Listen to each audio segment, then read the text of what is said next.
Hello doctor, can you tell me about aortic stenosis? Of course.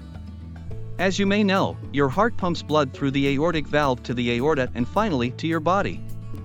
However, when calcium buildup starts narrowing your aortic valve, it becomes difficult for the heart to pump blood to the rest of your body, and this condition is termed aortic stenosis.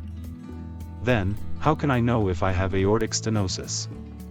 You can have symptoms like chest pain, rapid heartbeat, shortness of breath, feeling dizzy or lightheaded, difficulty in walking shorter distances. Often these symptoms are missed as a sign of normal aging.